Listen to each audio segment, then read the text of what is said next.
안녕하세요. 10월 20일 금요일이 되었습니다. 오늘도 주님 안에 거하기를 원합니다. 오늘 함께 읽을 말씀은 누가복음 14장에서 16장까지고 그중에서 15장 10절 말씀을 나누도록 하겠습니다. 내가 너희에게 이르노니 이와 같이 죄인 한 사람이 회개하면 하나님의 사자들 앞에 기쁨이 되느니라. 아멘. 15장에는 잃어버렸다가 다시 찾는 이야기가 세 가지 나와 있습니다. 잃은 양을 찾은 목자의 비유, 잃은 드라크마를 찾은 여인의 비유, 잃은 아들을 찾은 아버지의 비유, 이렇게 세 개의 비유가 나와 있죠. 오늘 우리가 읽은 말씀은 그 두 번째, 잃은 드라크마를 찾은 여인의 비유, 그 다음에 이어서 나오는 말씀인데요. 오늘 본문을 다시 읽어보면 내가 너희에게 이르노니 이와 같이 죄인 한 사람이 회개하면 하나님의 사자들 앞에 기쁨이 되느니라 하는 말씀이 끝에 붙어 있는 거죠.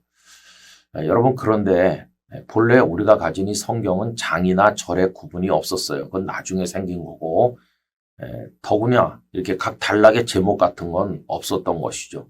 그런데 지금 우리 가진 성경엔 장절의 구분도 다 있고 그리고 단락별로 친절하게 제목까지 붙여주었어요. 그런데 그 제목이 때로는 그 본문을 이해하는 데 도움이 될 때도 있지만 오히려 본문 이해를 제약하는 약점도 있다는 걸 알아둬야 됩니다. 어쨌든 제가 가진 성경에는 잃은 드라크마를 찾은 여인의 비유 이렇게 되어 있는데 제 개인적인 심정으로는 찾은보다는 찾는 이렇게 읽고 싶은 마음이 있어요. 왜 그러냐 하면 찾은 그러면 이미 찾은 과거의 일이 돼버리고 지금은 찾지 않는 것처럼 느껴지잖아요. 근데 이 비유는 지금도 하나님은 계속 찾고 계시다는 걸 우리에게 알려주는 거 아닙니까? 그래서 그런 하나님의 마음을 이해하는 차원에서 찾는 이렇게 읽고 싶은 마음이 있습니다. 여러분, 하나님께서는 마치 잃은 양을 찾는 목자처럼 그리고 잃은 드라크마를 찾는 여인처럼 집을 나간 아들을 기다리고 찾는 아버지처럼 죄인이 돌아오기를 기다리고 계시고 찾고 계십니다. 오늘 읽은 본문은 죄인 하나가 회개하고 돌아오는 것을 얼마나 기뻐하시는가 이걸 말씀하는 거 아닙니까? 지금도 하나님은 잃은 영혼을 찾기를 간절히 바라고 계시는 것이죠. 그래서 오늘 말씀은 두 가지 차원에서 적용이 돼요. 하나는 우리 자신이 잃어진 양과 같거든요. 이제는 우리가 하나님의 은혜로 찾아진 양이 되는 것입니다. 우리가 찾아 돌아갈 수도 있는지 모르겠지만은 그러나 근본은 하나님께서 우리를 찾아오시는 거죠. 독생자 예수님께서 하늘 보좌를 떠나 이 땅에 오신 것은 우리를 찾으시는 겁니다. 그 사랑으로 인해서 우리가 길 잃은 양과 같았는데 주께서 우리를 찾으신 것이죠. 그 은혜 감사하는 게 꼭 한 가지고 또 한 가지는 잃은 것을 찾기를 그렇게 원하시는 하나님의 마음을 이해한다면 우리가 그 거룩한 사역을 위해서 기도하며 노력하는 것입니다. 다시 말하면 생명의 복음을 많은 이들에게 전도하는 것입니다.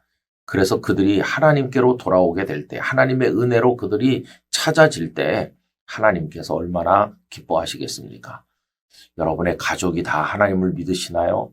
여러분들의 이웃 친지가 다 하나님을 경외하시나요? 아마 그렇지 않으실 것이에요. 그렇다면 우리 영락교회가 지금 전도 캠페인을 하고 있는데 꼭 한 명씩 결단하시고 작정하시고 2명, 3명 작정하시고 그래서 11월까지 그분들을 예배당으로 인도하고 주님을 만나도록 하는 일을 위해서 최선을 다하기를 원하는 것입니다.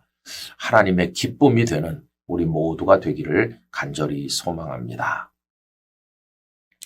전능하신 아버지 하나님, 하나님의 기쁨이 잃은 영혼을 찾는 데 있음을 다시 한번 깨달으면서 저희들도 길 잃은 양과 같이 잃어졌었는데 주님의 은혜로 찾아오심으로 하나님의 자녀가 되었으니 이제는 다른 이들을 주님께로 인도하기 위하여 저희의 본분을 다하게 하여 주옵소서. 이 가을의 전도 캠페인 축제를 통해서 많은 영혼이 하나님께 돌아오는 역사가 이루어지도록 복을 내려 주옵소서. 주 예수님의 이름으로 기도드리옵나이다. 아멘.